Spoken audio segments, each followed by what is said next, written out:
there's always a challenge. I can always do 1 pin better in Candlepin. In 10 pin, you can hit 300 day in and day out, and you've mastered the game, and the challenge is gone. You can probably make more money at it, but the challenge is gone. For me, I'm in it for the challenge. I'm in it for the competitive sport, and that any given day I can go out and I can beat Brian on the bowling lane if I'm in my game. You can go out and be on in a 10 pin and can't miss, and you could throw a 300 game and I can't beat you. If you throw a 300 game, I cannot beat you. There is no way humanly possible I can beat you.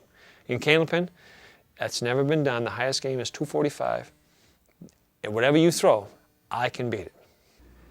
I've tried 10 pin. To me, throwing a ball this big at a pin that big, this isn't fun. I think this is a lot harder. Maybe that's what people don't like, you know.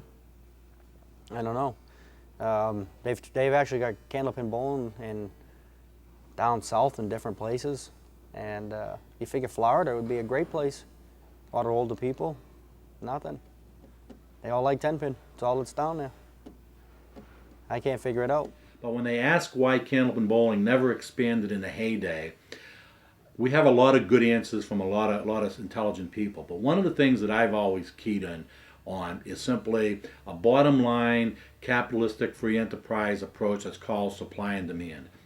If you were selling products, an average Candlepin bowling center might average $2 per year for the cost of a pin.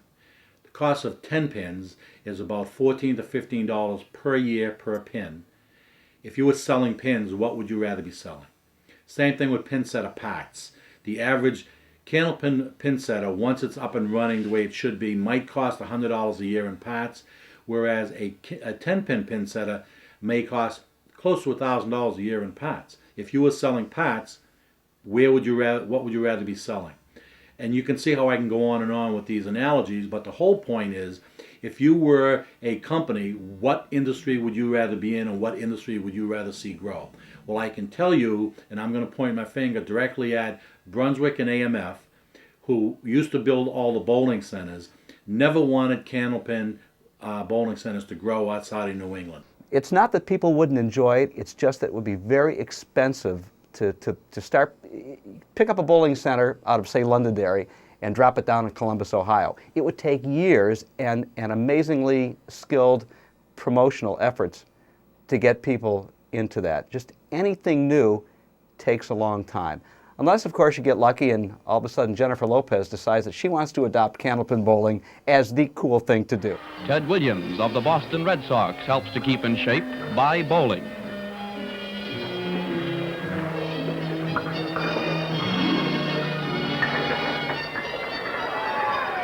Elderly people find that with practice, bowling is not at all strenuous and helps fill those idle hours after retirement.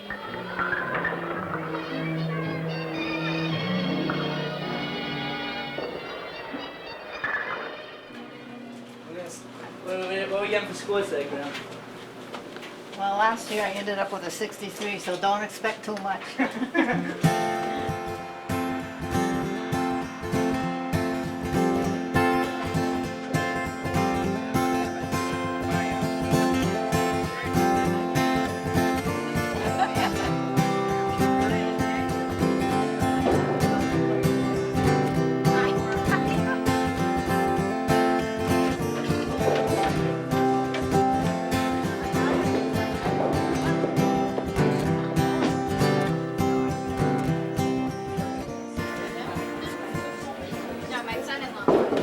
I'm left-handed, so I tie my lacings funny.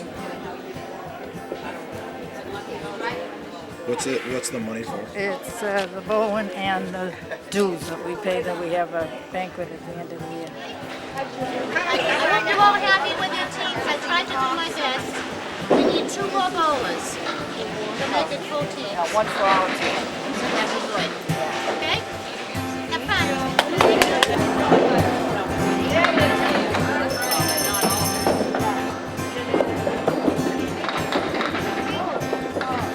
Get a mark or a 10, a spare or a 10 or a strike, we give them a ding-a-ling. Right. That's your own particular bell? Yeah.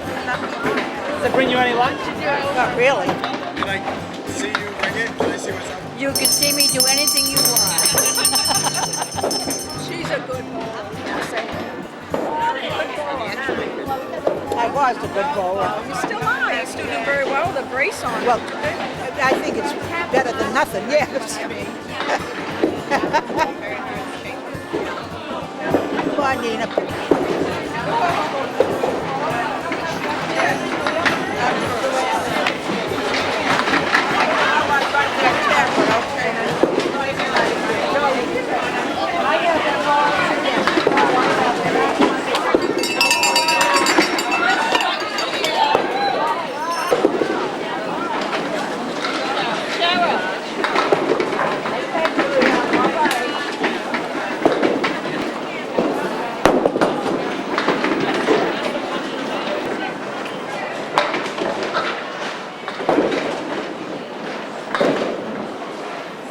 But it was the 91 and the 98.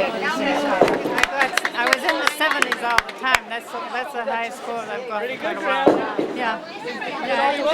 I did better today. If I can do that every week, I'll be happy.